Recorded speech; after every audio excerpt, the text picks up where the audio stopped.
The Battle for Liberation. Living with Serenity Amidst Afflictions. Hello everyone. Today, we are exploring a profound and fascinating teaching from the Sutra of the Noble Great Heap of Jewels, Maharat Nakuta Sutra. Specifically, the chapter on the Bodhisattva's excellent determination, Surata Paripricha. This interpretation comes from the Buddha Pratibhida Association of Australia. Chapter 1. Remoteness, a battle to protect the environment of liberation.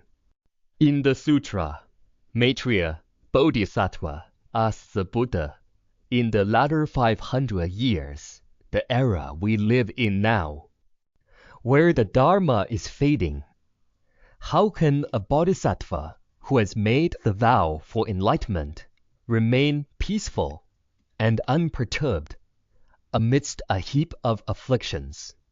The Buddha offered 4 methods. The first makes many people shudder. One should not associate with the indolent, lazy. Many ask, Master, in this era, everyone is lazy. Everyone is just out for food and fun. Must I offend everyone around me? How am I supposed to live? If you truly seek liberation, this offending is necessary. Why? You must realize that you are likely lazy yourself.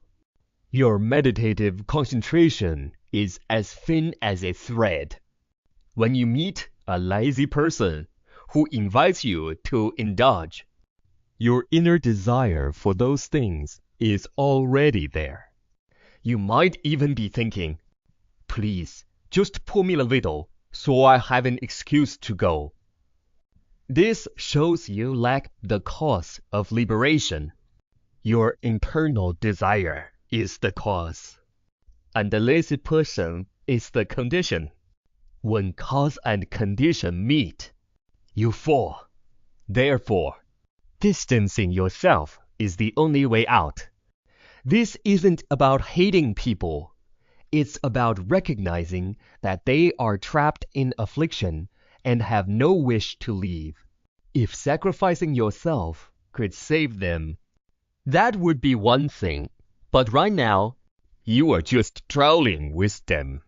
Chapter 2. The Truth of Aranya. The Potato Cycle and Eternal Joy. The sutra continues. Abandon all bustling crowds and dwell in the silent forests of Aranya. Many think Aranya, a secluded hermitage, means a miserable life in the woods. They ask, what do they eat? Won't they starve? Don't be so dramatic about practice. Think of the great master Su Yong. He stayed in the mountains, planted a potato, used his own waste as fertilizer, and lived in a self-sustaining cycle. He didn't need people to find him. If they could find him easily, he wouldn't be practicing in Aranya. You might say, this is too bitter. Life without entertainment has no meaning. This is an inversion of truth. What you call pleasure is actually affliction, because it is contingent joy. It depends on good food or fun. Without them, you are unhappy. This joy is unstable and fleeting. The joy of your original nature, however, is eternal and unconditioned.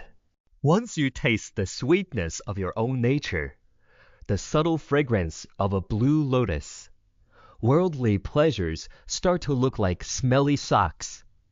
You won't need to be told to stay away. You'll run from the noise as if running from a pile of filth. Chapter 3. Pretense and Labels. How we destroy ourselves. The Buddha mentions, observe only one's own body. Seek not the faults of others, and delight in tranquility. Why do worldly people fear silence? Because their perspective is warped. I often use the analogy of the pig at the crossroads. There is a ghost who prides himself on being able to distinguish 200 different scents of smelly socks. That is us. We brag about our refined tastes in food and entertainment. But in the eyes of the awakened, we are just connoisseurs of smelly socks. Behind sugar and oil lies infinite suffering, diabetes, hormonal imbalances, and cellular decay. This is what the sutra calls jinfa, pretense and self-harm. Jing, putting on an act. Deep down, you are full of greed and anger, but you act pure. Fei, self-sabotage and destruction. We label things good that are actually bones. You long for a family, but because of conflicting habits, it eventually explodes into arguments or divorce. Only the joy of your original nature requires no creation. It is inherently complete. Chapter 4. Seeking no faults. Why judging others is self-destruction. The instruction, observe one's own body. Seek not the faults of others, is a serious warning. People argue, Master, if I must avoid lazy people, don't I have to look for their faults to know they are lazy? This is a misunderstanding. Distancing is one thing, seeking faults is another. Seeking means hunting for flaws, even where there are none. Someone who seeks faults doesn't distance themselves. They stay close to study the scent of the filth. By seeking their faults, you are the one who is finished. Your mind has merged with that negative energy. Your job is to observe your own body. Check if you have those same flaws. You judge their laziness only to recognize a condition to avoid, not to obsess over their cause. If you can't even see a fault as a fault, but rather as a teaching leg, the monk Angulimala did, then you have truly entered the path. Chapter 5. Skillful Means and the Prajna Foundation. Finally, the Buddha tells us to diligently practice in accordance with prajna, paramita, wisdom, and subdue the body through skillful means. Skillful means are precise tools. Like a mechanic, you must know exactly which tool fixes which problem. You must know the precise karmic result of every action. When you truly understand the consequences of greed or fame, you gain the power to suppress those impulses. At the heart of all practice is this: know that all phenomena are but the mind, and remain unattached. This is the prajna foundation. Whether you practice generosity, precepts, or meditation, it must be built on this foundation of non-attachment. Without it, your practice just becomes more shackles. The Buddha is teaching us like children. You are small now, so stay away from bad influences and study hard until you have shed the skin of your delusions.